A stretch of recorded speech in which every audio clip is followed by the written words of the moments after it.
Good evening and welcome to Reflections. I'm Susie Vitale. Our Reflections this evening is featuring the Stark County Department of Human Services. Our first two guests this evening are Mary Lou Remley, who is an adoptive recruiter, and Robin Geschwind, who is an adoptive parent.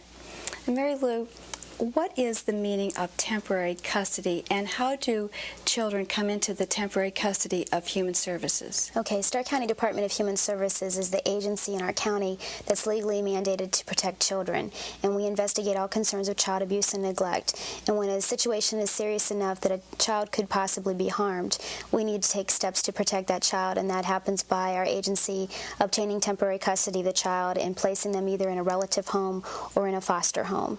And we work them with the family towards the goal of reunification, work with that family to solve the problems that were potentially harmful to the child.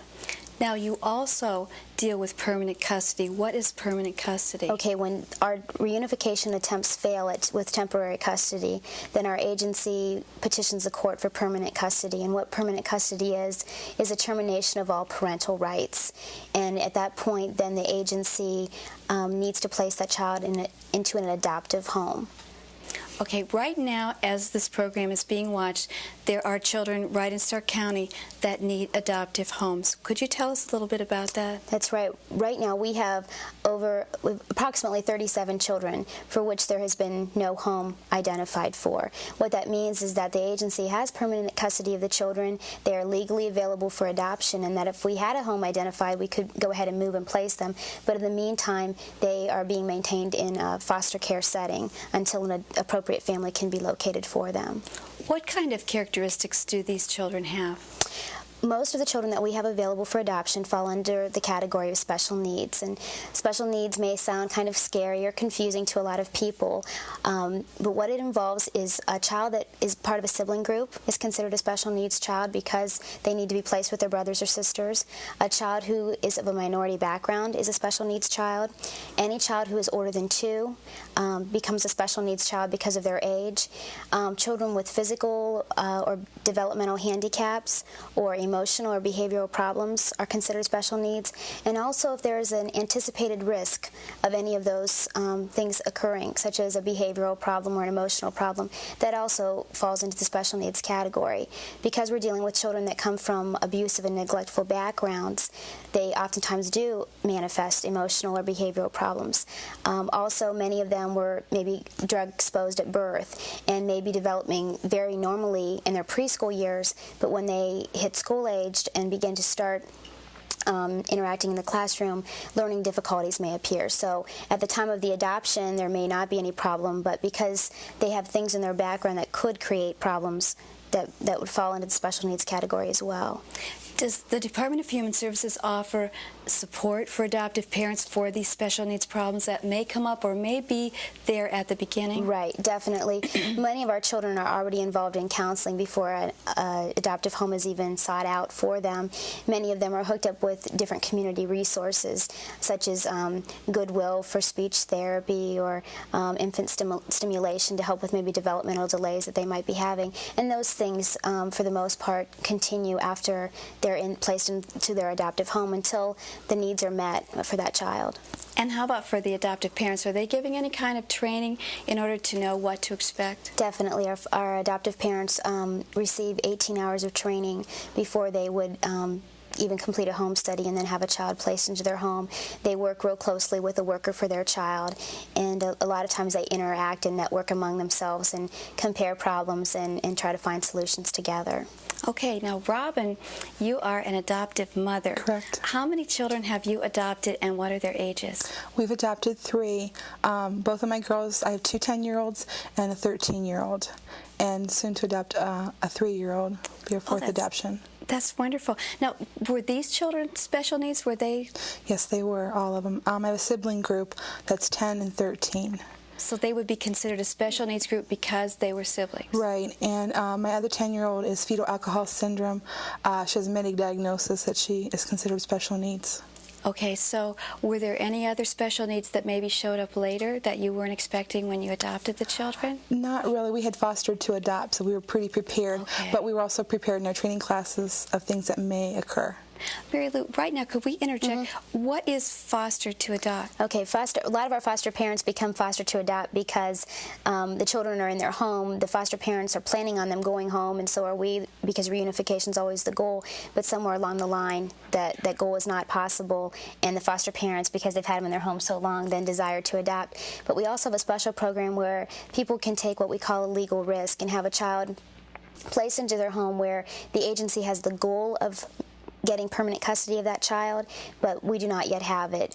Maybe things are tied up in court right now, and the child still needs to be cared for, and what it does is it prevents the child from having to move again. They would be placed with a family that would be willing to adopt once that was possible, but at the same time that family would be willing to let that child return home and would be supportive of that goal if that's what the court's decision was. Okay.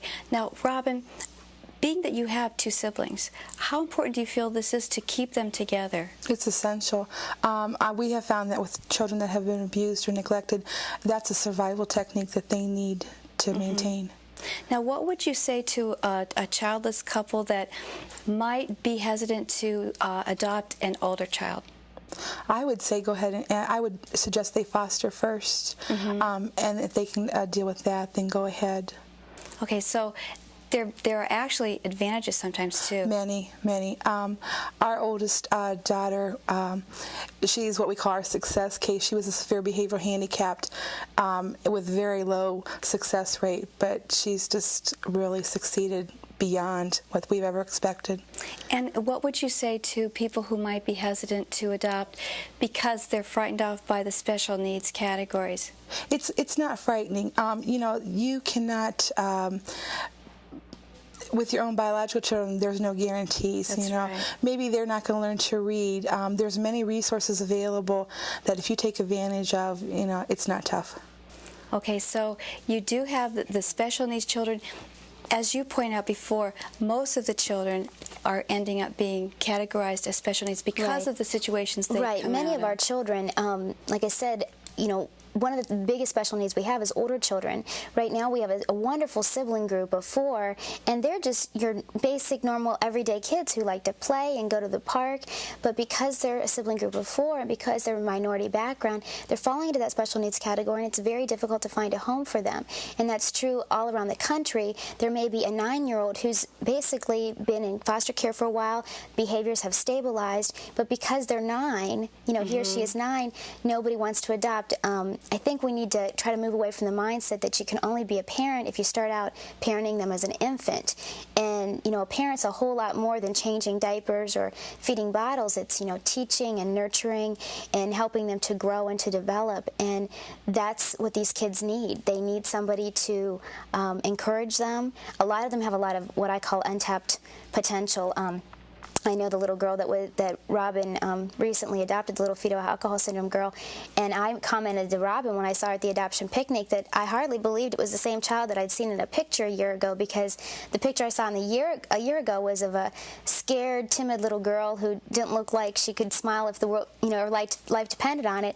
And when I saw her at the picnic, she was running around and having a good time, and her whole attitude had changed, and that's because of a committed adoptive parent who was willing to take an older child into their home and love them and nurture them. Mary Lou, what's the phone number if someone wants more information? They would need to call 438-8789, and they could either talk to myself or to Mary Pratt. Okay, thank you for coming this evening. We'll be back with more reflections. Stay with us.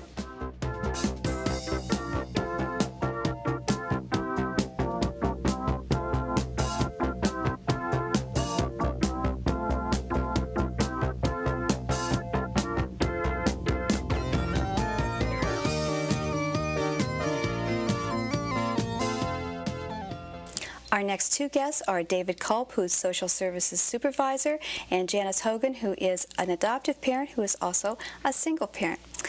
What are some of the myths and misconceptions that have arisen over the years about adoption? Okay. Some of the myths are that a person has to own their own home, and that's not true. You can own your own home and you can rent. We have many adoptive parents who rent. Another myth might be that an individual has to be married. And that certainly is a myth, because Janice is living proof of that. She is a single adoptive parent, so that too is a myth. I think some people do believe that you have to be childless in order to adopt, and that's another myth. We do consider people with children as well as people without children. The other myth I think people have is that you have to have a lot of money, and that's a myth as well, of course. We ask that adoptive candidates have enough income to meet the needs of their own family. And they don't have to be anywhere near rich in order to adopt. So those are some of the myths we'd like to erase. Is there another myth, too, that they need to all have their own special room, that they need that big of a house? Yeah, people think of that about fostering and adoption. Children do not need their own room. So what are some of the general requirements to adopt? Basically, some of the requirements are that you have to at least be an adult. And in terms of age as it relates to adoption, we like to see our candidates be of an age that would be somewhat similar to the child's biological parents. That's good. Okay. Yeah. It's a more of a natural way of for the child. Some of the other requirements are that there should be no one can have a felony in order to adopt. We do require initial training, which is 18.5 hours of training prior to even receiving your home study. There is a home study involved, and it's something that's really meant to get to know our adoptive candidates. And it also allows them the opportunity to get to know us as a system and also to know children who might be available for adoption. Does it also help them to know what services are available through Human Services? Yes, and at the home study, as well as throughout the adoption screening process, we do let them know what's available in the community, and we try to plug them into those services. For example, we do have on staff a psychologist who can also work with our adoptive parents and our adoptive candidates and answer any questions they might have. What kind of training do your adoptive parents receive? Okay, when they attend their preparatory training, or we call it orientation, it's 18.5 hours, and they're going to learn a little bit about the effects abuse and neglect have on children. They're going to learn about adoption search issues that adopted children have, separation and attachment, grief issues. All of our children do experience grief when they're separated from their biological parents, things of that nature that will help them throughout their lifetime. Okay, now is there a cost? What kind of cost is involved if you're adopting through the Department of Human Services? The Department of Human Services charges no cost to adoptive candidates. There is a cost, and that would be a legal fee, and that's charged by the adoptive candidates' attorneys. Okay, and do you have an overall philosophy at Human Services for adoption? We certainly do, and it's very basic and easy to understand. We are child-focused. That means we find families for children. We don't find children for families.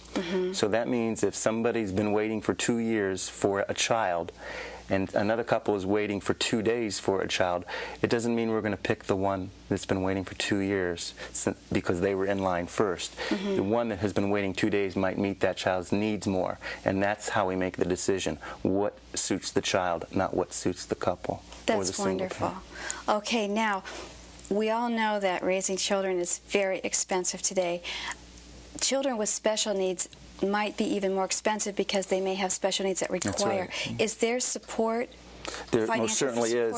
As Mary Lou mentioned, I would say 95.9% of our children are considered special needs, and that is a very liberal term that we use with all of our children. And that means that just about all of our children are eligible to receive some type of subsidy. Once they're in their adoptive home. There is a state subsidy that deals with special services for a child, such as counseling or special medical services or braces, things of that nature. There are 2 federal subsidies on top of that state subsidy. One deals with one-time expenses, for example, the legal fees, or if the foster or the adoptive parents need some financial help in getting their physical exams, that subsidy can pay for their physical exams. The other federal subsidy is an ongoing monthly payment until the child is 18 years old, and that goes to the adoptive parents to help them raise that child. I think that that would be helpful to parents, because if you were hesitant about special needs and say, well, I just don't know if I could afford to meet their needs, to know that you have help. It is very helpful, and as an agency, we are more than happy to offer any or all of those subsidies to candidates who want to adopt. Okay, now Janice, you are a single adoptive parent. Yes. And what are some of the challenges that you've encountered? I don't think I've had anything special than an adoptive couple. It's just that I do both roles myself. being a single parent, it just means you have to do more. The reward is there. What would you say if you were talking to a single person who would be interested in adopting? Is there any advice you'd give them, or any sort of... If they were hesitant about adopting, don't be. When you're a single person looking to adopt, that makes you a family, and a family is much more joy than just a single person. Okay, and how important is it to place children in similar cultural backgrounds? It's important for the child to be able to identify their own culture with their own family. They can look right at home and see, what's going on with my own culture, and then they can understand that when they go out in the world. Well, that's true, and coming from their family, they're going to have enough adjustments to make anyway. Right. What would you recommend adoption then, obviously, to others? Of course. I've adopted 2 little girls and in the process of adopting a little boy, and I just think it's wonderful. What are their ages? The girls are 4 and 5, and the little boy's 4. So you're going to have a family. And in addition to my own older children. Is it unusual if they first are calling you Mom? They do. I'm also a parent that fostered to adopt, so we had them in the home, and children take their time or do it right off about the mom, and it's just a pleasure to hear them when you know your children's voices, and when you hear a new one say Mom, you're like, oh, okay. Well, we've only got about a minute left, but did you find the home help, the training beforehand, very helpful to you once you were fostering and once you had adopted? Yes, because they let you look for the unexpected. They already have you prepared. You think, oh, it's going to be like this or this, but they've already researched it and know what's going on, so they can tell you in advance what to expect, so when it does happen, you're just not left out in left field. Parents, you normally just become a parent, and I think some of your parents may end up being better parents because they've had training in areas that other people maybe haven't even thought of. Right. That's a certain plus. Okay, if someone is interested, whether they're single or not, in becoming an adoptive parent, what's the number that they call? The number they call is 438-8789, and that's for any amount of information they want. They travel at their own pace. We'll be happy to help them. Thank you for coming this evening. Thank you. Next up, we'll be talking more about adoption. Stay with us.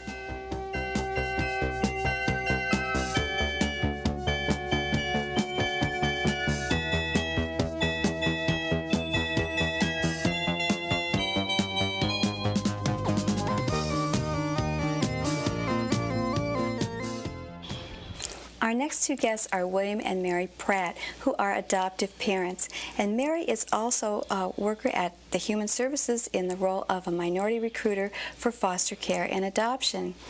Now, Mary, can you tell us a little bit about there are specific children right now in Stark County that are waiting for adoptive homes? Could you tell us a little bit about those children? Yes, there are. Currently, there are 4 sibling groups, minority, that we're trying to place in adoptive homes. The shame of it is that because they are black and because they are a sibling group, it's very hard to find a home for them. Some of them have been waiting for at least 3 years. And the really sad part is that I took them out to the park to do a taping and just to watch them interact with each other. Although they don't even live in the same foster home together right now, there's 3 in one and one's by itself. It's just really something to see them and see the bond that they still have, although they don't live together on a daily basis. The older one, who is 10, he's the parent. He had to be the parent before they were put in foster care. So he just takes care of them, and he automatically assumes that role whenever he's with them. He just knows that that's his job to do, and he takes the 3-year-old, and he's very protective of him. And it's just, when I think that if people could just see them playing together and see them interacting, that they won't be so scared of the number. It's just a number, 4 children at one time, that would scare you away. But the 10-year-old would be sort of a mini parent because he's used to that role, and the adjustment I think wouldn't be as hard as people would think. Plus, they're not like give it a try. It's not like adopting babies. When people have like quintuplets or quadruplets, they have babies instantly, and they have all these babies to care for. Where these are older children, not that old, but they are. No, older. they're older children. The thing is that we do have some sibling groups that there's just two, but they're still older and they're still minorities, so they just have those things going against them. There's nothing real physical wrong with them or mental. It's just that there's just a sibling group, and people tend to adopt one at a time rather than to go with 2 or 3 children at one time. What's the oldest that you have in the sibling groups? He's 10. He's 10. He has a 7-year-old sister, a 5-year-old brother, and a 3-year-old brother. Okay, so how many sibling groups are there again then? There's 5. There's 5 sibling groups. And there, unfortunately, also are always more children that are coming in too as well. Is that right? Right. Okay. How have your other children responded when you've had your adoptive children come into the family? They've responded well. Bill has 2 daughters by a previous marriage, and I have 2 sons by a previous marriage, and they're all grown now, and they all, before the boys left home, they were just thrilled to have a little brother and a little sister in the house. They adjusted real well. Even the one that's away at college, the ones when they come home, they spend their time with their little brother and sister, and they want to go visit. You know, the little girl is 4 and she wants to always go to the college and see her big brother. So they've adjusted real well. The girls, they adjusted just as well. We're just one big happy family. There's 6 kids now, and plus the foster kids. We do foster also, but everybody seems to get along. It didn't affect our family in a negative way because the kids were real accepting. Now, Bill, I understand that some time ago you adopted children, and then you adopted again. What made you decide to adopt again? Well, my oldest daughter was adopted, and then 6 years later we had a daughter. And I just love kids. I always wanted a big family. And then Mary, she likes kids, and we like she said, we get along like a big happy family. Now, how do the 2 experiences compare of your first adoption? Were you hesitant about it the first time, and then after seeing what it's like, you were more confident about it? I was more hesitant the first time, and then I got a little more hesitant this time because of my age. But I found out that's not a factor. Right. The children really don't care. They're probably so glad to be with you. And to know that you wanted them, that you chose to. That's what I told my oldest daughter. Okay, Mary, why do you think that African-American families are hesitant to adopt? I think the biggest reason is minorities seem to feel that the bureaucracy, the agency took over their role, because it's always been a tradition in African-American families that they took care of their own. And what minorities need to realize now, that although that has changed, where now the government is in with it, it still doesn't take away our responsibility to take care of our own. And I think once they get past the part that they have to go through the paperwork and they have to answer to someone else, there's a system now that I think once they see that the system is there for the protection of the children, and it's not there to throw any kind of bad light on them, if they could get past that, I think that they would be more receptive to the idea of adoption, because we've always adopted informally. You know, if the aunt got sick, another aunt would take it, or the grandmother would take it. We've always done that. It's just now there's a system involved, and they're just leery of the system, and they just need to get past that. Now, Bill, you've adopted twice, and Mary, you've adopted once, and you're going to be adopting again, so you should be experts on this. What's the process of adoption? If someone's interested in adoption, how did they start? How did they start, and what process do you go through? the first thing they need to do is pick up the phone and call us, and we'll give them what information that they want over the phone. We also have informational meetings that they can come to, and we'll try to answer most of their questions. If they, after hearing the informational meeting and talking to us, if they still feel like they want to go through with the adoption process, we will assign them to training. Then they'll continue their training. They'll have a worker to be with them through their training to help them through the paper process. And then if they're a minority, there may be a child waiting. If not, then they'll just have to wait until a child becomes available. But the first important thing they need to do is just to call us. There's no obligation for the phone call, and there's no cost to them to get information from us, and we'd be more than willing to help them. So there's someone that does help you through the process. In other words, you don't get some giant packet of forms to fill out and good luck. No. So there's someone with you the whole way. Yes. And then you can foster to adopt too. Right. Is that right? Right. So if someone was really unsure. Right, because both of the children the child that we adopted and the one we're in the process of adopting came as foster children. Okay. Now, what would you say to someone who was interested in adopting, but they're afraid to make that phone call, they're afraid to make that first step? What would you say to them? Because you probably were afraid, maybe both of you were, when you were first thinking about it. I think the first thing they should do is talk it over together and make sure that's what they want to do. Then after they've made up their minds, then they should start the process of trying to find out every available information that they can on adoption. Okay, so it's real important that both people are very much in favor of adopting. If it's a couple, they need to know within themselves that this is what they want to do, that each of them want to do this and not one doing it because the other one wants to do it. They both need to be as committed to the child as possible. And if it's a single person, once they've made up their mind, there's nothing else to do but give us a call. Okay, real quickly, what's the phone number? 438-8789. Okay, thank you for coming this evening. That wraps up another edition of Reflections. This Reflections has been featuring the Department of Human Services. Thanks for joining us.